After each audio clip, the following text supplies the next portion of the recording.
lupa subscribe, like, and comment. Assalamualaikum warahmatullahi wabarakatuh. Bertemu kembali dengan channel Pemuhapi. Kali ini kita akan membahas tentang kegiatan ekonomi. Kegiatan ekonomi itu terdiri dari pertama kegiatan produksi, kedua kegiatan distribusi, dan ketiga kegiatan konsumsi. Yang pertama, kegiatan produksi. Apa itu yang dimaksud dengan produksi? Produksi adalah kegiatan menghasilkan barang atau jasa, atau disebut juga kegiatan menambah kegunaan barang atau jasa. Artinya benda-benda yang ada kemudian dirubah sehingga gunanya lebih banyak lagi, mempunyai penambahan kegunaan. Misalnya kayu dirubah menjadi kursi atau meja, maka kegunaan kayu itu bertambah.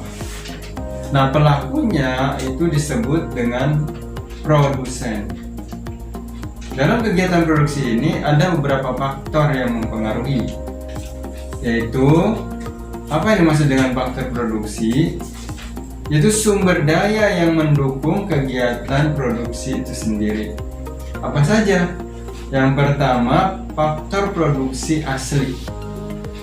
Faktor produksi asli terbagi menjadi dua, yaitu sumber daya manusia dan sumber daya alam. Nah, sumber daya manusia juga dibagi menjadi tiga: sumber daya manusia yang terdidik, sumber daya manusia yang terlatih, dan sumber daya manusia yang tidak terdidik dan tidak terlatih.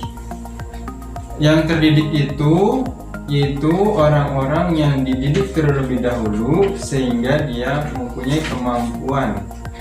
Contohnya guru, maka dia harus dididik dulu. Kemudian akuntan atau dokter.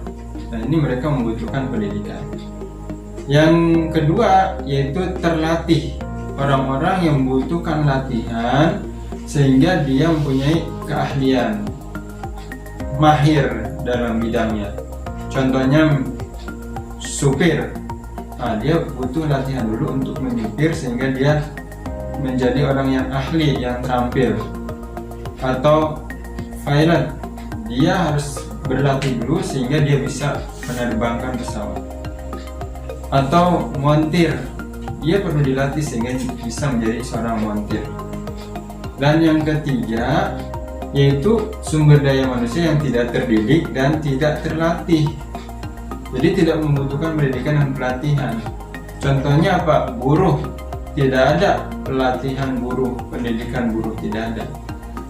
Kuli panggul tidak perlu membutuhkan pendidikan dan pelatihan kuli. Atau tukang sapu. Nah, orang menyapu nggak perlu latihan, nggak perlu pendidikan. Nah, ini sumber daya manusia itu terbagi menjadi tiga, yaitu terdidik, terlatih, tidak terdidik, dan tidak terlatih. Nah, yang berikutnya faktor produksi asli yaitu sumber daya alam yang berasal dari alam. Nah, ini juga terbagi menjadi dua. Ada yang bisa diperbaharui dan ada yang tidak bisa diperbaharui. Yang bisa diperbaharui contohnya tumbuhan dan hewan. Ketika tumbuhan itu sudah ditebang, maka orang bisa menanam kembali, namanya diperbaharui. Nah, ketika petani sudah memanen sayuran, maka dia bisa menanam kembali. Begitu juga peternak, ketika hewannya sudah dipanen, maka dia bisa membudidayakan kembali ikan, ayam, dan lain sebagainya. Nah, sumber daya alam yang tidak bisa diperbaharui yaitu mineral. Contohnya minyak bumi, gas alam, logam seperti emas, perak, tembaga, dan lain sebagainya. Itu tidak bisa diperbaharui. Kalau sudah habis, ya sudah habis. Oleh sebab itu, maka manusia menggunakannya harus dengan bijak. Berikutnya, faktor produksi turunan terdiri dari modal dan kewirausahaan atau entrepreneurship. Modal itu juga dibagi secara kegunaannya itu ada modal lancar, ada modal tetap. Modal lancar itu penggunaannya bisa sekali pakai atau hanya beberapa saat. Contohnya uang cash, uang tunai dipakai habis, atau perlengkapan dipakai hanya beberapa kali kemudian habis. Nah, ada juga modal tetap, yaitu modal yang penggunaannya itu berulang kali. Contohnya mesin, kemudian gedung, kendaraan, dan lain sebagainya. Dan yang berikutnya ada modal dalam bentuknya, yaitu modal real, konkret atau nyata, dan modal abstrak. Apa itu modal real, konkret? Itu benda-benda yang memang bisa kita lihat dan bisa kita raba. Bendanya itu ada. Ya seperti tadi, gedung, peralatan, kendaraan, mesin, dan lain sebagainya. Nah, sedangkan modal yang abstrak, yaitu yang tidak bisa diraba tapi mempunyai pengaruh. Contohnya apa? Hak cipta, kemudian hak paten, kemudian trademark atau merek dagang. Itu kan sangat berpengaruh. Nah, tidak boleh diambil oleh orang lain, seperti itu. Faktor produksi turunan yang berikutnya yaitu kewirausahaan atau entrepreneurship, yaitu kemampuan manusia untuk mengelola, memanage dari faktor-faktor produksi yang tadi untuk menghasilkan barang atau jasa.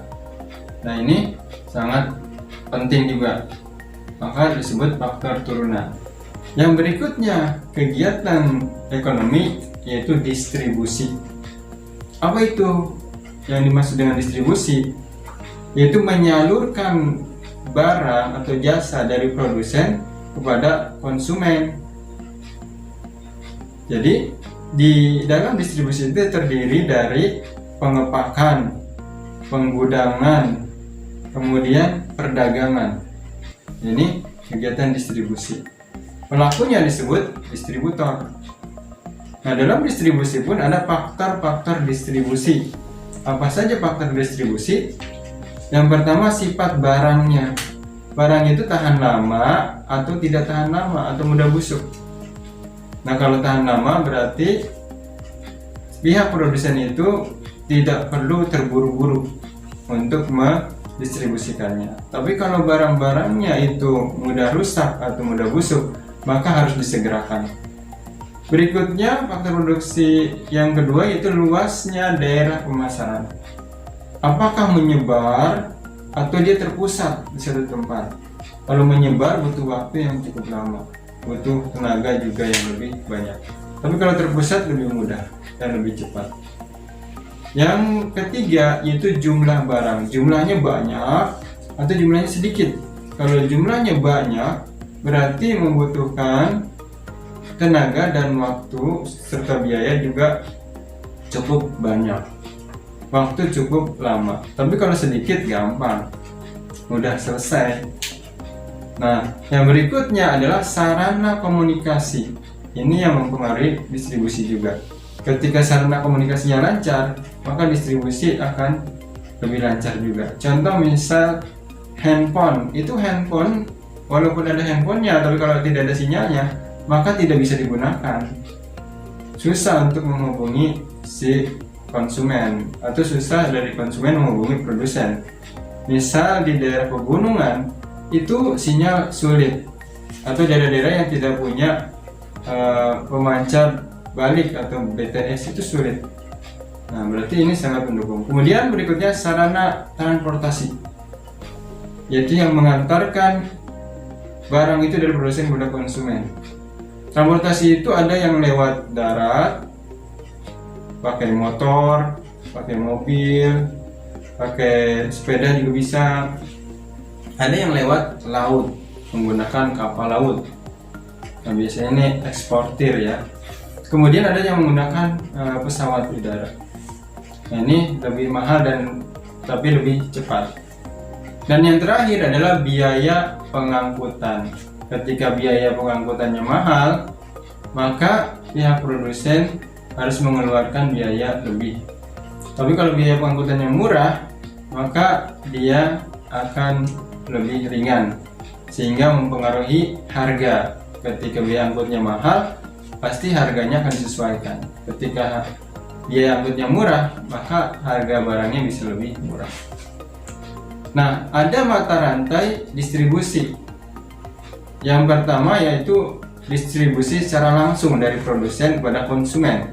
Contoh gampangnya, seorang petani menjual sayuran dari sawah dia, dari ladang dia kepada konsumen, langsung dia jual di pasar. Atau seorang peternak langsung menjual ternaknya kepada konsumen. Atau seorang pengrajin, hasil kerajinannya dijual langsung kepada konsumen. Ini mata rantai distribusi langsung. Dan yang kedua, ada mata rantai distribusi tidak langsung, yaitu melalui perantara. Contohnya eksportir. Jadi seorang produsen belum tentu seorang eksportir. Bisa jadi yang mengekspor barangnya orang lain atau perusahaan lain. Atau importir, orang yang membeli di negara lain, yaitu importir. Dia sebagai perantara. Kemudian agen. Agen ini biasanya dia menjual secara grosir, harga grosir, supaya pedagang mendapatkan untung. Nah, kemudian berikutnya pedagang. Pedagang inilah yang mengecer atau menjual langsung pada konsumen. Itu mata rantai distribusi tidak langsung. Ada eksportir atau importir, ada agen, kemudian pedagang. Nah, yang berikutnya, yang terakhir dari kegiatan konsumsi, kegiatan ekonomi adalah kegiatan konsumsi. Apa itu konsumsi? Kegiatan menghabiskan atau mengurangi kegunaan barang atau jasa. Kenapa dikatakan mengurangi? Bisa jadi benda yang dipakai itu kegunaannya berkurang. Bisa jadi barang yang digunakan itu langsung habis, maka ada kata-kata menghabiskan atau mengurangi kegunaan barang. Contoh misalkan makanan, dimakan langsung habis. Tapi kalau pakaian, dipakai, kemudian kotor, dicuci, nanti setrika, dipakai lagi. Lama-lama pakaian itu akan rusak. Namanya mengurangi kegunaan barang atau jasa. Atau spidol, tidak mungkin sekali pakai habis. Kalau dia memakai sehari, 2 hari, nah baru lama-lama habis. Nah, itu kegiatan konsumsi. Pelakunya disebut konsumen. Nah, apa faktor-faktor yang mempengaruhi konsumsi? Yang pertama adalah tingkat pendapatan. Ketika orang mempunyai pendapatan tinggi, maka tingkat konsumsinya tinggi karena dia punya uang untuk membeli barang atau jasa tersebut. Tapi ketika tingkat pendapatannya rendah, maka dia pun mempunyai daya beli yang rendah, tidak sanggup untuk membeli barang-barang yang dia butuhkan. Kemudian yang kedua, faktor produksi adalah harga barang itu sendiri. Sesuai dengan hukum permintaan, apabila harga barangnya tinggi, maka jumlah yang diminta rendah. Nah, apabila harganya rendah, maka jumlah permintaan tinggi. Nah, seperti itu hukum permintaan. Kemudian yang ketiga, pola hidup atau gaya hidup. Nah, pola hidup atau gaya hidup ini berbeda dengan tingkat sosial. Kenapa? Karena ada orang yang ekonominya menengah ke bawah, tapi gaya hidupnya, pola hidupnya seperti orang kaya. Pola hidupnya, gaya hidupnya dia mengikuti artis. Nah, ini mempengaruhi tingkat konsumsi. Dan berikutnya adalah kualitas barang itu sendiri. Ketika nih barang kualitasnya bagus, maka walaupun harganya mahal, dia akan tetap beli. Maka orang-orang yang berduit, dia membeli handphonenya yang mahal karena kualitas handphone itu bagus atau laptop itu bagus. Nah, berikutnya adalah selera. Nah, selera ini biasanya berhubungan dengan usia. Kalau anak-anak muda biasanya seleranya lebih tinggi daripada orang-orang tua. Dia mempunyai selera barang-barang yang sedang tren, yang sedang naik daun ya, terkenal gitu. Maka dia akan membeli barang-barang tersebut. Dan berikutnya adalah adat istiadat. Ini faktor yang mempengaruhi konsumen. Di daerah tertentu yang punya adat tertentu, maka kebutuhannya berbeda dengan adat di wilayah lainnya. Contoh misalkan orang Padang dengan orang Sunda itu berbeda kebutuhan barang yang dia konsumsi. Termasuk masalah makanan saja berbeda. Kalau orang Padang senang yang pedas-pedas, orang Sunda yang asin, orang Jawa yang manis-manis. Ini namanya adat istiadat dari segi makanan, apalagi dari segi pakaian mereka berbeda-beda. Kemudian tingkat sosial, tadi pernah disinggung juga. Tingkat sosial itu adalah ada orang yang tingkat sosialnya bawah, ada menengah, ada atas. Nah, orang-orang yang tingkat sosialnya tingkat atas, maka dia menyesuaikan karena pergaulan. Orang-orang kaya ini sesuai pergaulannya membeli barang-barang seperti teman-temannya yang mempunyai tingkat sosial yang tinggi juga. Tidak mungkin orang kaya, selebriti, pejabat beli mobilnya mobil Ferry. Dia pasti membeli mobil-mobil yang menengah ke atas, Fortuner, kemudian Pajero, dan lain sebagainya. Nah, itu namanya tingkat sosial. Dan yang terakhir adalah keadaan atau letak geografis wilayah tersebut. Kalau misalkan suatu wilayah letaknya itu di daerah panas, maka dia membutuhkan alat pendingin seperti kulkas, kemudian AC, kipas angin, itu lebih banyak permintaannya. Tapi kalau daerah-daerah yang tempatnya itu dingin, baik di pegunungan atau di mungkin daerah-daerah bersalju, itu dia tidak membutuhkan alat-alat pendingin atau sangat sedikit sekali. Nah, inilah faktor geografis atau faktor lingkungan. Demikianlah pembahasan kita kali ini tentang kegiatan ekonomi. Kalau disimpulkan, kegiatan ekonomi itu terdiri dari kegiatan produksi, kegiatan distribusi, dan kegiatan konsumsi. Kegiatan produksi sendiri, pelakunya disebut produsen. Kemudian ada faktor-faktor yang mempengaruhi produksi, yaitu pertama faktor produksi asli, terdiri dari sumber daya manusia yang terdidik, terlatih, tidak terdidik, tidak terlatih. Ada sumber daya alam yang bisa diperbaharui dan tidak bisa diperbaharui. Kemudian faktor produksi turunannya ada modal dan kewirausahaan. Seperti itu. Dan kegiatan distribusi itu terdiri dari faktor-faktornya, yaitu sifat barang, luasnya daerah pemasaran, jumlah barang yang diproduksi, sarana komunikasi, sarana transportasi, dan biaya pengangkutan. Orang ini disebut distributor.